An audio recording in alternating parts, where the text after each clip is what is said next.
टुनटुन मौसी की कहानी।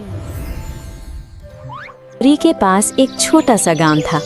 न बड़ा मंदिर, न रोशनी, न शोर, बस मिट्टी के घर और उनके बीच एक छोटी लड़की, गुड़िया। गुड़िया सिर्फ 8 साल की थी। उसकी आंखों में सपने थे, लेकिन पेट में भूख। उसके पिता मछुआरे थे। समुद्र उनसे सब कुछ छीन चुका था, नाव भी, जाल भी, और एक दिन उन्हें भी, माँ और बेटी। अब गुड़िया और उसकी माँ दूसरों के घर काम करके जीवन काट रही थी। माँ अक्सर कहती थी, बेटा, भगवान सब देख रहे हैं। लेकिन गुड़िया के मन में एक सवाल था, अगर भगवान सब देखते हैं तो वो हमें क्यों नहीं देखते। बारिश वाली रात, एक दिन तेज बारिश हो रही थी। माँ बीमार थी, घर में चूल्हा नहीं जला था। गुड़िया बाहर निकली और नंगे पांव मिट्टी में चलती हुई पूरी मंदिर की तरफ बढ़ गई। रात थी, मंदिर बंद था। छोटी सी प्रार्थना। गुड़िया ने मंदिर के दरवाजे के बाहर बैठकर कहा, जगन्नाथ बाबा, मुझे कुछ नहीं चाहिए, बस आज मेरी माँ को भूखा मत सुलाना। उसकी आवाज़ कांप रही थी, आंसू गिर रहे थे। मंदिर के अंदर उसी रात मंदिर के पुजारी को सपना आया। उन्होंने देखा भगवान जगन्नाथ मुस्कुरा रहे हैं और कह रहे हैं, मेरी बेटी बाहर बैठी है, क्या मेरे घर में उसके लिए अन्न नहीं। दरवाज़ा खुला। पुजारी घबरा कर उठे। मंदिर का दरवाज़ा खोला। बाहर वही छोटी लड़की, भीगी हुई, ठिठुरती हुई। पुजारी ने पूछा, बेटी तुम यहाँ। गुड़िया ने बस इतना कहा, बाबा से मिलने आई हूँ। चमत्कार। पुजारी उसे अंदर ले गए, महाप्रसाद दिया। लेकिन जैसे ही गुड़िया ने पहला कौर खाया, मंदिर के घंटे अपने आप बजने लगे, दीपक तेज जल उठे। भगवान जगन्नाथ की आंखों से मानो करुणा बह रही हो। बदली जिंदगी। अगले दिन गांव वालों ने देखा, गुड़िया की माँ पूरी तरह ठीक थी।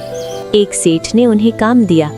धीरे धीरे घर बना, इज्जत मिली, जीवन बदला। आखिरी दृश्य। सालों बाद गुड़िया बड़ी हुई, लेकिन हर साल वो पूरी जाती और मंदिर के बाहर बैठकर कहती, जगन्नाथ बाबा, आज किसी और बच्चे की सुन लेना। अंतिम पंक्तियाँ। भगवान जगन्नाथ राजाओं के नहीं, भूखे बच्चों के भगवान हैं। अगर दिल सच्चा हो तो भगवान दरवाजे के बाहर भी मिल जाते हैं। क्या आप जानते हैं भगवान जगन्नाथ को समुद्र से श्री कृष्ण का दिल कैसे मिला और आज वो कहाँ है? बहुत समय पहले द्वापर युग में भगवान श्री कृष्ण धरती पर अवतार लिए हुए थे। उनकी लीलाएं, ज्ञान और भक्तों के प्रति प्रेम से पूरा संसार आलोकित था। लेकिन जैसे सभी युगों का अंत होता है, वैसा ही इस युग का भी अंत निकट आ रहा था। एक दिन भगवान शिव के आदेश से कथा पूर्ण होनी थी। कृष्ण जैसे ही एक शांत वन में विश्राम कर रहे थे, उसी समय वहां एक शिकारी झरह आया। उसने कृष्ण के पैरों को हिरण की कान समझ लिया और बाण चला दिया। बाण लगते ही कृष्ण की दिव्य देह का अंत हो गया। ये घटना द्वापर युग के समाप्त होने की चेतना थी। जब अर्जुन ने क्रंदन के साथ कृष्ण का अंतिम संस्कार किया, तो दिव्य चमत्कार हुआ। श्री कृष्ण का हृदय पूर्ण रूप से नहीं जला। शव के अन्य हिस्से भस्म हो गए, परंतु हृदय अक्षुण्य बना रहा। कथा कहती है कि उस हृदय की ऊर्जा इतनी प्रबल थी कि वो आग में भी नष्ट नहीं हुई। अर्जुन ने उस हृदय को लौकिक कर्म के अनुसार एक लकड़ी के तख्ते पर रखकर नदी में बहा दिया। हृदय लकड़ी के उस तख्ते में सुरक्षित रूप से बंधा हुआ था और वो धीरे धीरे समुद्र की ओर बहता चला गया। समुद्र की लहरें उसे पुरी, उड़ीसा के किनारे तक ले आईं। समुद्र के किनारे एक आदिवासी बिस्वा बसु रहता था, जो उसी क्षेत्र में निवास करता था। एक दिन उसने समुद्र के किनारे एक नीले रंग की लकड़ी का टुकड़ा पाया, जिसमें प्रकाश की कुछ अद्भुत चादर फैली हुई थी।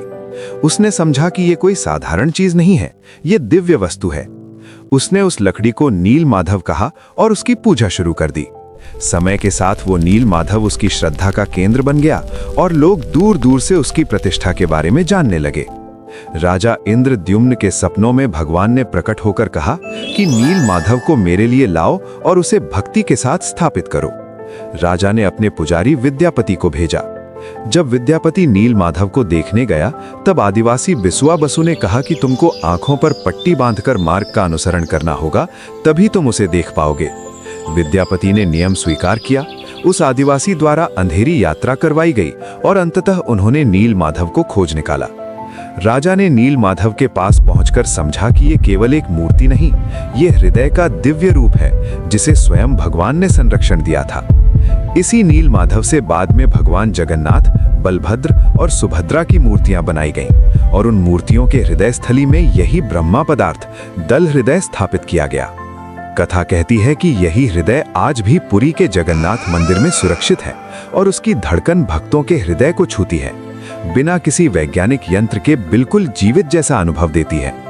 आज भी जब नवकलेवर यानी ब्रह्मा परिवर्तन नाम की परंपरा में मूर्ति को बदला जाता है, तो यही हृदय ब्रह्मा पदार्थ नए शरीर में प्रवेश कराया जाता है, क्योंकि ये भगवान की असली आत्मा ऊर्जा मानी जाती है। श्री कृष्ण के अनंत अस्तित्व। भक्त मानते हैं कि भगवद हृदय कभी नष्ट नहीं होता, चाहे शरीर मिट्टी में मिल जाए, चाहे युग बदल जाए, परंतु भक्ति, प्रेम और आत्मसमर्पण की शक्ति जीवित रहती है। यही भावना जगन्नाथ रूप में हमारे सामने विद्यमान है, एक ऐसे भगवान के रूप में जिनका हृदय कभी नष्ट नहीं हुआ और वो आज भी हमारे बीच अपने भक्तों को प्यार, शांति और आशा प्रदान करते हैं। अंतिम विचार। ये कथा केवल एक धार्मिक दंतकथा नहीं है, ये संदेश देती है कि ईश्वर का हृदय वो है जो कभी समाप्त नहीं होता। उसका प्रेम, दया और अनंत शक्ति हर युग में विद्यमान रहती है। और जब भी हम जगन्नाथ जी के दर्शन करते हैं तो ये माना जाता है कि हम सीधे भगवान श्री कृष्ण के हृदय की ऊर्जा को महसूस करते हैं, बिना किसी समय और बिना किसी दूरी के।